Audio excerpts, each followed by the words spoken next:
There are 5 specific objects sitting in your kitchen right now that are silently draining every blessing, every bit of prosperity, and every ounce of luck from your home. And the ancient rabbis knew exactly why. What you're about to discover has been hidden in Jewish mystical texts for over 2,000 years. And by the end of this message, you will know exactly which items to remove from your kitchen tonight to open the floodgates of abundance.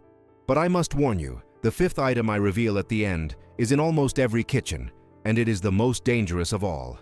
Hello, I am Rabbi David Levi, and for over 30 years I have studied the ancient wisdom of our ancestors, the secret teachings passed down through Kabbalah, and the practical applications of Torah principles that transform ordinary homes into sanctuaries of blessing. I have worked with thousands of families across the world, and I can tell you this with absolute certainty. Your kitchen is not just a place where you prepare food. According to Jewish mystical tradition, your kitchen is the spiritual heart of your home, the place where divine energy is channeled into physical nourishment, where abundance is either activated or blocked. The sages teach us that every table on which we eat symbolizes the altar in the ancient temple in Jerusalem. Just as the priests had to maintain ritual purity and specific practices around that altar, so too must we honor and protect the sacred space of our kitchens. Right now, I want you to do something. Pause for just a moment and type in the comments below. My kitchen is a sanctuary of blessing. As you type these words, you are not just leaving a comment. You are making a declaration to the universe, to the divine, and to yourself that you are ready to transform the energy of your home. This is your first step toward activating prosperity consciousness. And if you want to make sure you never miss another secret teaching like this, hit that subscribe button now, because what we're going to explore together in the coming weeks will change not just your kitchen, but your entire life. You see, in Kabbalah we learn that everything in the physical world contains sparks of divine light, what we call nitzotzot.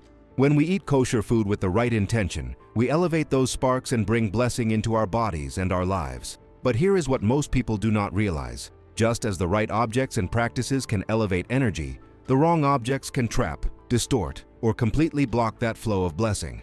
It is like trying to pour water through a clogged pipe.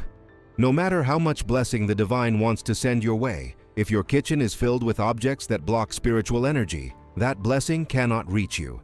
The 5 items I am about to reveal are not random. Each one has been identified through centuries of Jewish wisdom as carrying specific types of blocked or negative energy.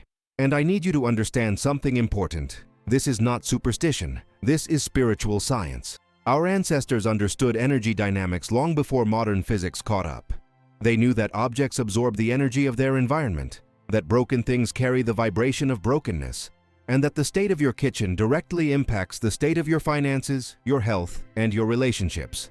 So let's begin with the first item you need to remove from your kitchen immediately. Item number 1. Chipped, cracked, or broken dishes and cookware. Walk into your kitchen right now. I will wait. Open your cabinets. Look at your plates, your bowls, your cups. Do you see any that have chips along the edges? Cracks running through them? Maybe you have kept them because they still work, because it seems wasteful to throw away something that is mostly intact. But here is what the ancient wisdom teaches us. A broken vessel cannot hold blessing. In Hebrew, the word kli means both a vessel or container, and also a person's capacity to receive divine abundance. When your vessels are broken, it sends a message to the universe that you are not ready to receive wholeness. The Talmud teaches that the vessels in the temple had to be complete and whole, without any cracks or defects, because they were channels for holiness. Your kitchen is your personal temple, and the vessels you use every single day are your tools for channeling abundance. But there is something deeper here. In Kabbalah, we learn about the concept of Shevirat HaKalim, the breaking of the vessels, which describes a cosmic catastrophe where the containers meant to hold divine light shattered because the light was too powerful. This created fragmentation and exile in the spiritual realms. When you keep broken dishes in your home, you are unconsciously inviting that energy of shattering and fragmentation into your daily life. You are cooking your food, serving your meals, in the vibration of brokenness. And then you wonder why your finances feel fragmented, why your relationships feel fractured, why abundance keeps slipping through the cracks. I remember working with a family in Brooklyn, Sarah and Michael, who came to me confused about why, despite working hard and being good people, they could never seem to get ahead financially. I visited their home, and when I opened their kitchen cabinets, I counted 11 plates and bowls with visible chips and cracks. Sarah said, "But they still work. It seems so wasteful to throw them away." I explained to her what I am explaining to you now. Keeping broken vessels is far more wasteful because it wastes your blessings. We removed every single damaged item that day.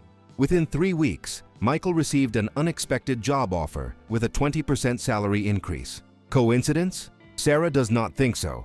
She wrote to me, "It is like we cleared space for wholeness, and wholeness rushed in to fill it."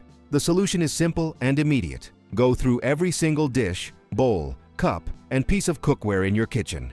If it is chipped, cracked, or broken in any way, remove it today. Do not donate it to someone else because that just passes the blocked energy along. Dispose of it respectfully. As you remove each broken item, say this: Baruch atah Hashem, borei kli shalem. Blessed are you, God, who creates whole vessels. And then, when you are ready, replace those items with new, whole vessels. It does not have to be expensive. What matters is the intention and the wholeness. Every time you eat from a complete, unbroken dish, you are affirming to yourself and to the universe, I am ready to receive complete blessings. Item number 2. Knives and sharp implements left exposed on countertops or in open view. In Jewish tradition, knives carry very specific energy, and our sages gave us precise instructions about how to handle them. There is an ancient custom that during Birkat Hamazon, the grace after meals blessing, we cover the knives on the table or remove them entirely. Why? Because knives represent din, judgment, and severity in Kabbalistic terms. They are tools of cutting, separating, dividing. When we recite blessings, which are expressions of gratitude and connection to the divine, we do not want the energy of separation present. The altar in the temple was built without the use of iron tools because, as Rashi explains, iron is used to shorten life through weapons of war, while the altar was meant to prolong life through atonement and blessing. When you leave knives exposed in your kitchen, especially near the areas where you prepare and serve food, you are introducing the energy of cutting and separation into the heart of your home's nourishment center. On a mystical level, this can cut through relationships, sever financial opportunities, and create divisions where there should be unity. On a practical level, exposed knives are also dangerous, especially if you have children. But the spiritual danger is just as real. There is also a folk tradition, documented in Jewish communities for centuries, that giving someone a knife as a gift can cut the relationship. The solution is to have the recipient give the giver a coin in return, symbolically purchasing the knife, so it is not truly a gift but a transaction. This shows how deeply our ancestors understood the energetic implications of sharp objects and relationships. The fix is beautifully simple. Designate a specific drawer or knife block for all your knives and sharp implements. When you are not actively using them, they should be put away, out of sight. This is not about hiding them out of shame. It is about honoring their specific purpose and keeping the energy of cutting contained until you need it for its intended use. Preparing food with intention. As you put your knives away each day, you can say, "These tools serve life and nourishment. I store them with respect and gratitude." Apitai. Notice how much lighter your kitchen feels when the sharp energy is contained. Item number 3. Empty bottles, jars, or containers that sit unused. In Jewish mystical thought, emptiness is not neutral. An empty vessel is an invitation, a vacuum that wants to be filled. The question is, what will fill it? The Kabbalists teach about the principle of ratzo v'shov, the constant flow of giving and receiving, expansion and contraction, fullness and emptiness in rhythm. But when you have vessels that remain perpetually empty, that sit on your shelves or counters with no purpose, you create stagnant emptiness, and stagnant anything attracts negative energy. Think about those glass jars you have been saving, just in case. The plastic containers you have washed but never refilled. The decorative bottles that looked nice when you bought them but now just collect dust. Each one is an empty space, and in the energetic blueprint of your home, empty spaces can become traps for kelapot, husks or shells of negative energy that attach themselves where there is no active, positive intention. There is also a very practical teaching here. The ancient rabbis said, Aizehu Ashir, Hasamiach Bachelko, who is rich, one who is satisfied with their portion. When your kitchen is filled with empty containers, you're holding on to just in case. You're living in scarcity consciousness. You're afraid there will not be enough in the future, so you hoard emptiness now. This sends a powerful message to your subconscious and to the universe. I do not have enough. I am not enough. And the universe, which responds to the vibration you emit, says, yes, you are right. You do not have enough. And so the cycle continues. The solution is to go through your kitchen and remove every single container, jar, or bottle that is empty and has been sitting unused for more than 30 days. If you have not found a use for it in a month, you do not need it. Release it. If a container is currently in active use, wonderful. Keep it. But if it is just sitting there empty, taking up space, it is blocking energy. As you clear these items, say, I release what does not serve. I make space for active abundance. You will be shocked at how much physical space you reclaim and how much lighter the energy of your kitchen becomes. Now, before we continue to the fourth item, I want you to type in the comments right now, I choose prosperity over clutter. This is not just a comment. This is a commitment. And I want to see hundreds of you making this commitment today. If you are finding this valuable, share it with someone you love, because when we elevate one home, we elevate the entire community. That is the Jewish way. We do not keep blessings to ourselves. We share them so they multiply. Item number 4. Food storage containers or utensils acquired from unknown sources, especially second-hand items without proper cleansing. This one is going to surprise some of you, especially in our modern culture where thrift stores and second-hand marketplaces are so popular. Let me be very clear. I am not saying you can never acquire second-hand items. What I am saying is that according to Jewish wisdom, objects absorb the energy of their previous environments, and when you bring items into your kitchen, the place where you prepare nourishment for yourself and your family, you need to be extremely careful about what energy you are inviting in. In Jewish law, there is an entire category of laws called kashering, which involves purifying vessels that were previously used for non-kosher purposes so they can be used in a kosher kitchen. The process involves intense heat or boiling water to literally burn away the absorbed residue and energy of previous use. This is not just about food particles, it is about spiritual residue. Our ancestors understood something that modern science is only beginning to confirm. Objects have memory. They hold energetic imprints of how they were used, who used them, and what emotional states surrounded their use. Imagine you purchase a beautiful set of serving bowls from a thrift store. They look perfect, but what you do not know is that those bowls came from a home where there was constant fighting at the dinner table, where meals were eaten in anger and resentment. According to Kabbalistic principles, those bowls absorbed that energy. Now you bring them into your home, you serve food in them, and without realizing it, you are feeding yourself and your family not just physical food, but also the energetic residue of conflict and negativity. I know a woman named Rachel who loves shopping at estate sales. She furnished her entire kitchen with vintage items, and she was so proud of her collection. But she noticed that every time her family sat down to dinner, someone would start an argument. It became a pattern she could not explain. When she consulted with me, I asked about her kitchen items. When she told me most of them were from estate sales, some from homes where the previous owners had passed away, I explained to her about energetic absorption. We worked together to properly cleanse each item using traditional methods, heating them, immersing them in boiling water, and setting new intentions over them. She also chose to release several items that she intuitively felt carried heavy energy. Within days, she told me the dinner table arguments stopped. The atmosphere in her kitchen completely shifted. Here is what you need to do.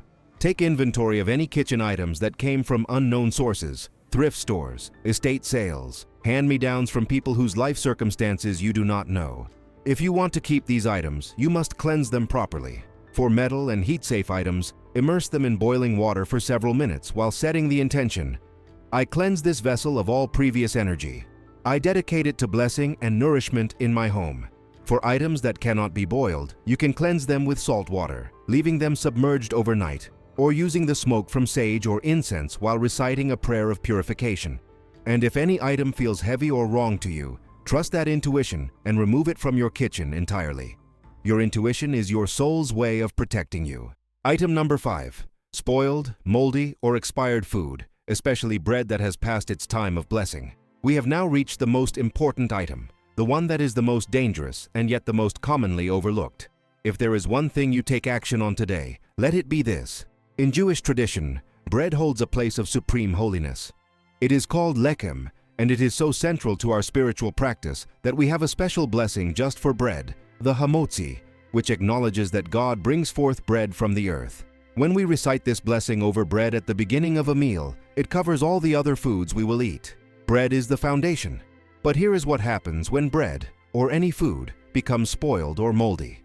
In Kabbalistic terms, that food has transitioned from the realm of holiness to the realm of kelipa, the realm of husks and spiritual impurity. Food is meant to sustain life, to elevate sparks of divine energy, to nourish us so we can serve God and fulfill our purpose. When food spoils, it can no longer fulfill that purpose. It has become the opposite, a source of potential harm, of illness, of decay. And when you keep spoiled food in your kitchen, especially bread that was once holy enough to bless, you are creating a spiritual contradiction in the heart of your home. The ancient rabbis taught that we must treat bread with tremendous respect. There are traditions about not throwing bread in the garbage, about kissing a piece of bread if it falls on the floor before disposing of it properly, about never wasting bread because it represents God's provision. But this respect also means recognizing when bread has completed its purpose and must be removed with gratitude. Keeping moldy bread in your kitchen is not respect. It is neglect. And that neglect creates an energetic block that can manifest as waste in other areas of your life. Wasted opportunities, wasted time, wasted potential. On a practical level, mold releases spores into the air that can affect your health, your breathing, and your well-being. On an energetic level, decay in your kitchen, the place that should radiate life and vitality, creates a frequency of death and ending that permeates everything. This is why you might notice that when your refrigerator is full of forgotten, rotting food, other things in your life also start to decay. Your motivation, your relationships, your financial stability. It all connects. I once worked with a man named David who could not understand why his business kept failing. Every venture he started would begin with enthusiasm and then slowly deteriorate. When I visited his home, I opened his refrigerator and found it packed with expired food, vegetables rotting in the drawers, containers of leftovers from weeks ago covered in mold. I looked at him and said, "David, you are keeping decay in the place where you should be cultivating life. How can your business grow when you are feeding yourself the energy of rot?" We spent 2 hours clearing out his entire kitchen, disposing of everything that had expired or spoiled. We cleaned every surface. We made space for freshness. Within a month, he called me to say that a business deal he thought was dead had suddenly revived. And not only that, it came through more successfully than he had originally hoped. He said, "It is like when I cleared the rot from my kitchen. I cleared the rot from my life. Here is what you must do today, right now if possible. Open your refrigerator, your pantry, your cabinets. Look at every single item of food. Check expiration dates. Look for mold, discoloration, anything that has spoiled. Remove it all. Do not hesitate. Do not justify keeping something because you spent money on it. The money is already spent. What you are spending now is your blessing, your life force. Every moment you allow decay to sit in your sacred space. As you remove each item, you can say, "I release what has completed its purpose. I make space for fresh abundance and new blessings." Dispose of spoiled food properly and immediately. Do not let it sit in your kitchen trash can for days. Remove it from your home.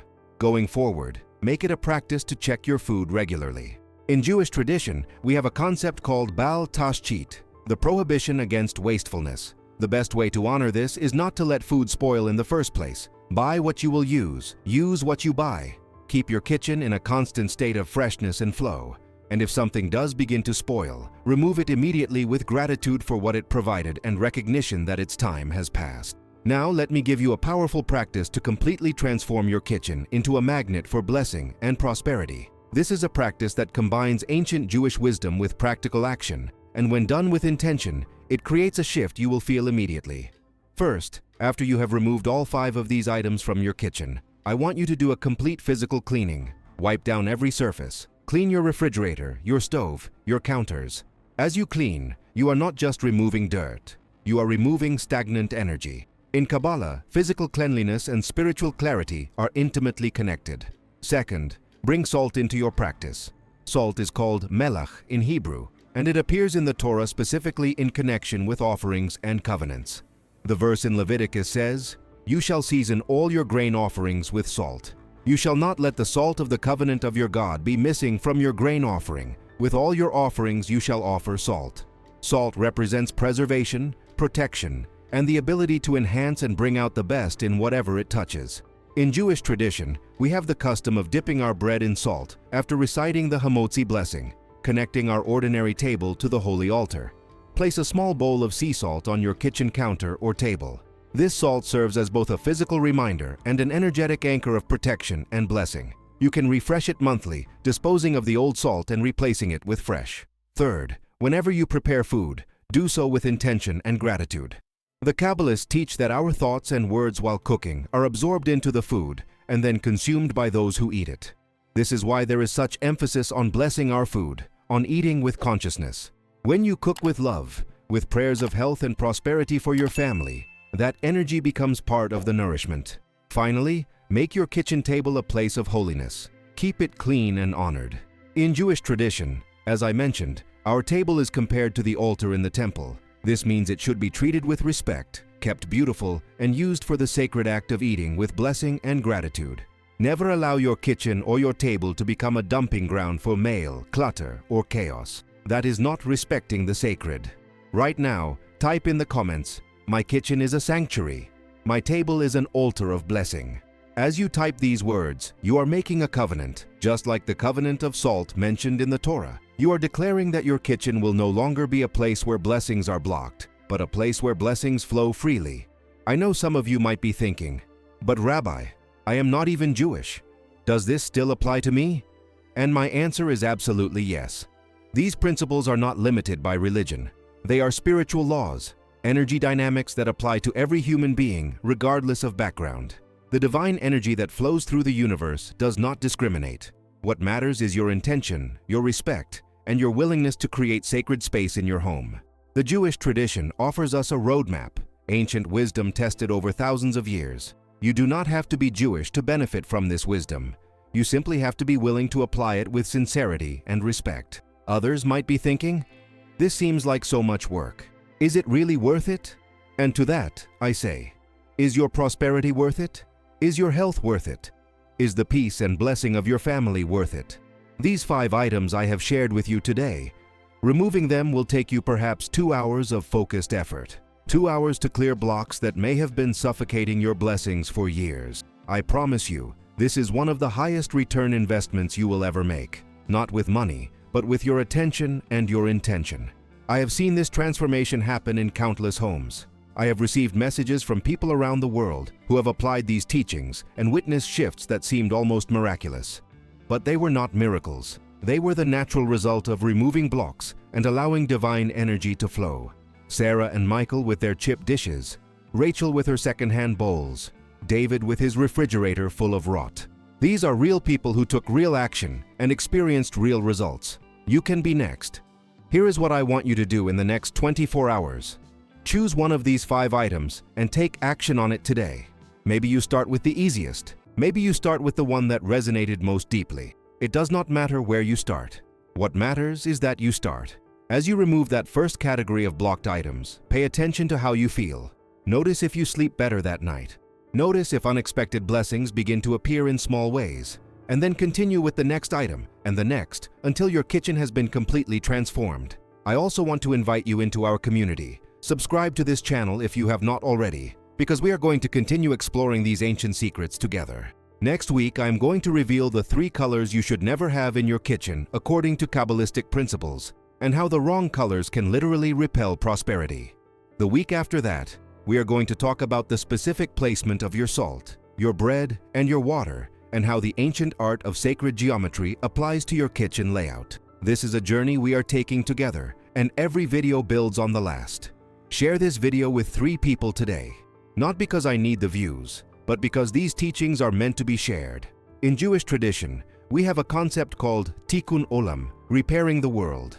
When you share wisdom that can help someone transform their home and their life, you are participating in that repair. You are elevating not just your own energy, but the energy of the collective.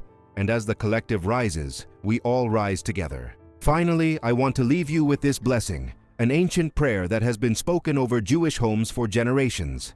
Yivarechecha Adonai v'yishmerecha, Ya'er Adonai panav ailecha vichuneka, Yisa Adonai panav ailecha vyasem lecha shalom. May the Lord bless you and keep you. May the Lord make his face shine upon you and be gracious to you. May the Lord lift up his face to you and give you peace. May your kitchen become a place where this blessing is not just spoken, but lived. May every meal you prepare be infused with holiness. May every bite you take nourish not just your body, but your soul. And may the abundance you have been seeking find its way to you, not because you forced it, but because you cleared the space for it to flow. Your kitchen is not just a room. It is the energetic heart of your home, the place where the physical and spiritual meet, where nourishment and blessing intertwine. Treat it with the sacredness it deserves and watch as your entire life begins to shift. The 5 items we discussed today are your starting point. Remove them with intention, replace them with consciousness, and step into the flow of blessing that has been waiting for you all along. Type one more time in the comments. I am ready for abundant blessings. Let me see that commitment. Let me see that you are serious about this transformation. And then go, take action, and come back to tell me what happened. I read every comment. I celebrate every victory with you. We are in this together. Thank you for being here. Thank you for being willing to learn, to grow, and to honor the ancient wisdom that has sustained our people through millennia. Your kitchen transformation begins now, and I cannot wait to see what blessings flow into your life as a result. Until next time, may you be blessed, may you be prosperous, and may your home radiate with divine light. Shalom.